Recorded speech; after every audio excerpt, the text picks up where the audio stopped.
নামাজের পূর্বে নিয়ত না হয়তো পড়া যাবে কিনা? নামাজের পূর্বে নিয়ত করা সুন্নত না ফরজ? জানেন না আপনারা?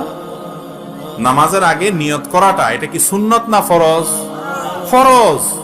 ইন্নামাল আমালু বিন্নিয়াত। নামাজের ফরজের মধ্যে একটা হলো নিয়ত করা, শুনেন নাই? নিয়ত করা ফরজ।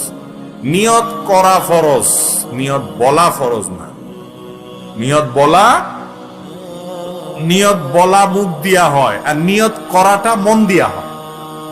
নিয়ত করাটা কি দিয়া হয়, আর নিয়ত বলে কি দিয়া?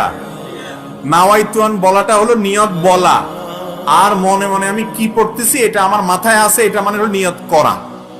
অনেক সময় বলে না যে আগামী বছর হজে যাওয়ার নিয়ত করছি, এর মানে সে বলছে নাওয়াইতু আনা রোফিল হজ। এরকম বলে নাওয়াইতু আনা রোফিল হজ, আমি আগামী বছর হজে যাবো, এরকম কথা আরবিতে বলে। কিন্তু তারপরও বলে আমার হজে যাওয়ার নিয়ত। একজন যাইতেছে রাস্তা দিয়ে, কি ও কোন দিকে ছুটছেন, কই যাইতেছেন? বলে যে ভাই বাজারে যাওয়ার নিয়ত করছিলাম। সে কি নাওয়াইতুন পড়ে আসছিল?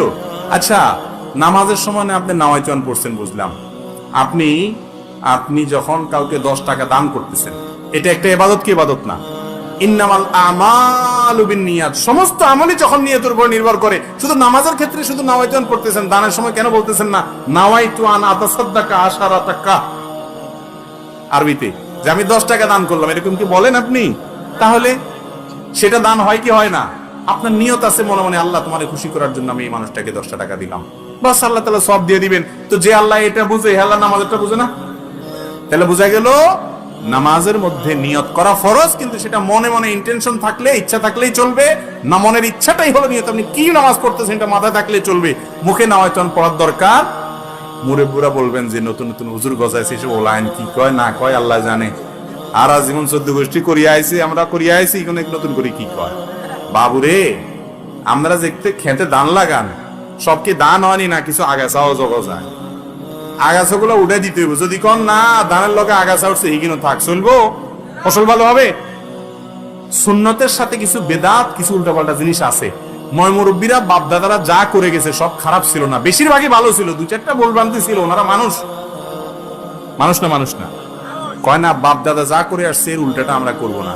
তো বাপদাদা তো আলস হয়েছে, ওনারা বিদেশ হারাইছেন কেন? বুঝেন নাই? ও দুনিয়ারটা তো ভালো বুঝেন, মাশাআল্লাহ। বাপ দাদা আলস হয়েছে, ওলারা তো তুই 14 গোষ্ঠী আলস, তুই আলস হবি বেটা, ইদার কিল্লা যাবি, এটা তো কর না। সেখানে ঠিকই বুঝেন যে বাপ দাদা এছাড়া সুযোগ আছে না, তারা এটা করছে, আমি একটা ভালো সুযোগ পাইছি, এটা করি। তো বাপ দাদা যদি ভুল করেন, সেটা কি ধরে রাখা যাবে? নিয়ত মানে ইচ্ছা। নিয়ত মানে কি ভাই? আপনি কি ইবাদত করতেছেন, সেই ইচ্ছা